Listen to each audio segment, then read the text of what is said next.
Assalamualaikum warahmatullahi wabarakatuh. Perkenalkan, kami dari kelompok 5 yang terdiri atas Denita Farizaldi dengan saya sendiri, Johannes Abner Sebastian Diman, kemudian Novia Kartika Awalia. Di sini kami akan mempresentasikan tentang kontingensi leadership teori. Teori dan model kepemimpinan kontingensi. Kedua teori kepemimpinan sifat dan perilaku adalah upaya untuk menemukan yang terbaik gaya kepemimpinan dalam segala situasi. Pada akhir 1960-an, menjadi jelas bahwa tidak ada satu gaya kepemimpinan terbaik dalam semua situasi. Manajer perlu mengadaptasi gaya kepemimpinan yang berbeda, karena keberhasilan kepemimpinan memerlukan adaptasi gaya kepemimpinan untuk memenuhi kebutuhan situasi. Demikian teori kepemimpinan kontingensi menjadi teori kepemimpinan besar urutan ketiga, dan gaya kepemimpinan yang digunakan dalam modelnya didasarkan pada teori kepemimpinan perilaku. Perbandingan teori dan model kepemimpinan. Model kepemimpinan adalah contoh untuk ditiru atau digunakan dalam situasi tertentu. Penggunaan model dalam situasi tertentu untuk meningkatkan kerja kepemimpinan, pengikut, atau keduanya. Semua teori kepemimpinan kontingensi dalam ini memiliki model kepemimpinan.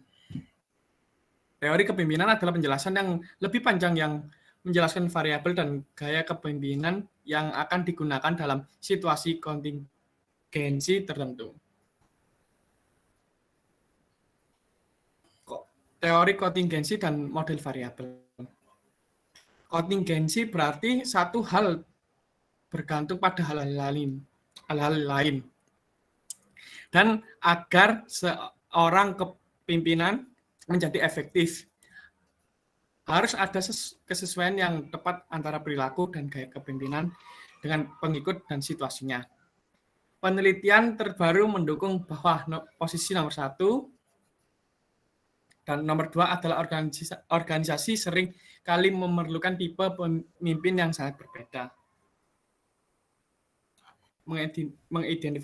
Mengidentifikasikan 7 gaya utama yang dapat dipilih pemimpin, yaitu 1. Pemimpin membuat keputusan dan memberitahu kepada pengikut secara individu atau kelompok tanpa diskusi. 2. Pemimpin membuat keputusan dan membicarakan kepada pengikut melalui presentasi mengapa itu ide yang bagus.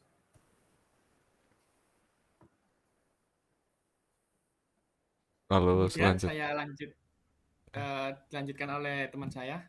oke. Monggo, Mas. Ketiga, pemimpin menyajikan ide yang mengundang pertanyaan pengikut. 4.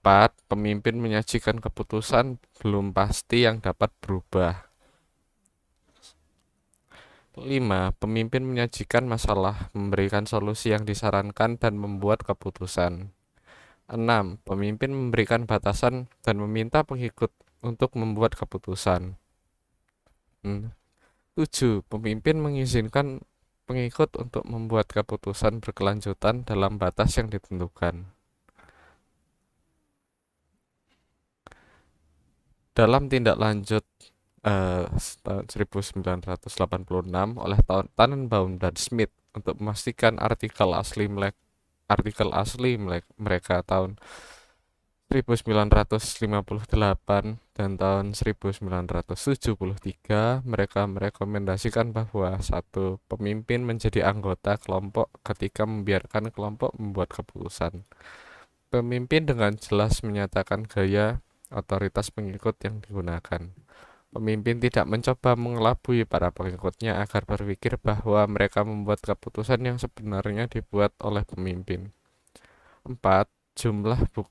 Bukan jumlah keputusan yang dibuat pengikut, tetapi signifikansinya itu penting. 4. Goal leadership, theory and model. Model kepemimpinan 4 goal. Model kepemimpinan PET Goal digunakan untuk memilih gaya kepemimpinan yang sesuai situasi untuk memaksimalkan kinerja dan kepuasan kerja. Model jalur tujuan digunakan untuk menentukan tujuan karyawan dan untuk memperjelas bagaimana mencapainya. Dengan menggunakan salah satu dari 4 gaya kepemimpinan, ini berfokus pada bagaimana pemimpin mempengaruhi persepsi karyawan tentang tujuan mereka dan jalur yang mereka ikuti menuju pencapaian tujuan.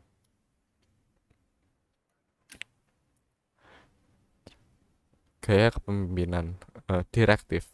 Kepemimpinan direktif cocok ketika para pengikut menginginkan kepemimpinan yang berwibawa, memiliki lokus kendali eksternal, dan pengikut kemampuannya rendah. Suportif. Kepemimpinan yang suportif cocok ketika para pengikut tidak menginginkan kepemimpinan yang autokratis, memiliki locus of control internal dan kemampuan pengikut yang tinggi. Partisipatif. Kepemimpinan yang partisipatif tepat digunakan ketika pengikut ingin terlibat, memiliki locus of control internal dan kemampuan pengikut tinggi. Ketika tugas lingkungan kompleks, otoritas adalah kuat atau lemah, dan kepuasan kerja dari rekan kerja tinggi atau rendah.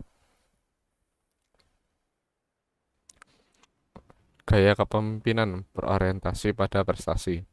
Kepemimpinan yang berorientasi pada prestasi tepat digunakan ketika pengikut terbuka untuk kepemimpinan autokratis, memiliki locus of control eksternal, dan kemampuan pengikut yang tinggi.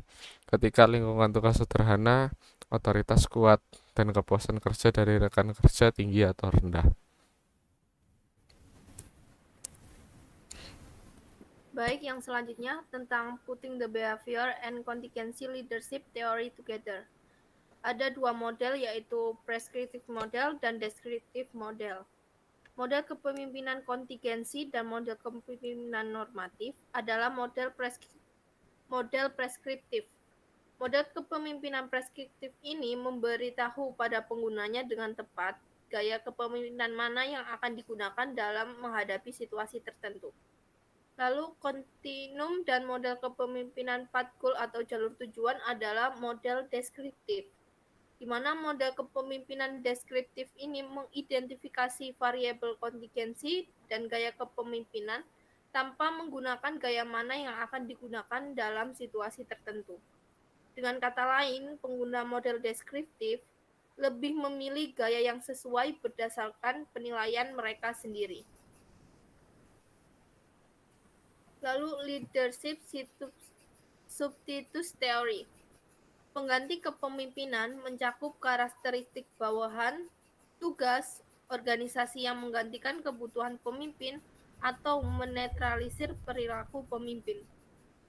Substitute dan neutralizer. Dengan demikian, pengganti kepemimpinan membuat gaya kepemimpinan tidak perlu atau berlebihan. Pekerja yang sangat terampil tidak membutuhkan perilaku tugas pemimpin untuk memberitahu mereka bagaimana melakukan tugas mereka. Penetral mengurangi atau membatasi efektivitas perilaku seorang pemimpin. Lalu berikut adalah variabel-variabel yang bisa menggantikan atau menetralisir kepemimpinan. Yang pertama ada karakteristik pengikut yang berorientasi pada kemampuan, pengetahuan, pengalaman, pelatihan. Perlu untuk kemerdekaan, orientasi profesional, ketidakpedulian terhadap organisasi imbalan. Lalu yang kedua ada karakteristik tujuan, meliputi kejelasan dan rutinitas, metodologi invarian, persediaan umpan balik sendiri tentang prestasi, kemampuan intrinsik. Karakteristik ini mirip dengan perilaku tugas, fielder, dan orang lain. Lalu yang ketiga ada karakteristik organisasi, meliputi formalitas yaitu rencana eksplisit, tujuan, dan area tanggung jawab. Tidak fleksibel atau aturan dan prosedur yang kaku dan tidak dapat ditekuk. Fungsi penasehat dan staf yang spesifik dan aktif, rajutan erat, kerja kohesif kelompok. Penghargaan organisasi tidak berada dalam kendali pemimpin. Jarak spasi jarak spasial antara pemimpin dan pengikut. Lalu leadership style. Para pemimpin dapat menganalisis situasi dan memahami bagaimana ketiga karakteristik ini menggantikan atau menetralisir gaya kepemimpinan mereka, dan dengan begitu bisa memberikan kepemimpinan dan pengikut yang paling tepat untuk situasi tersebut. Peran pemimpin adalah untuk memberikan arahan dan dukungan yang belum diberikan oleh tugas kelompok atau organisasi. Pemimpin mengisi kekosongan dalam kepemimpinan. Changing the situation. Para pemimpin bisa mengubah situasi dari gaya kepemimpinan mereka.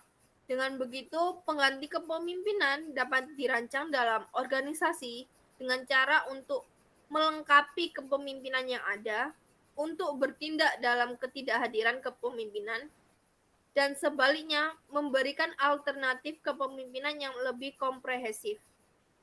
Salah satu pendekatan adalah membuat situasi lebih menguntungkan bagi pemimpin dan menghilangkan penetralisir. Cara lainnya adalah dengan membuat kepemimpinan kurang penting sehingga meningkatkan pengganti seperti pengayaan pekerja, tim yang mengelola diri sendiri, dan otomatisasi.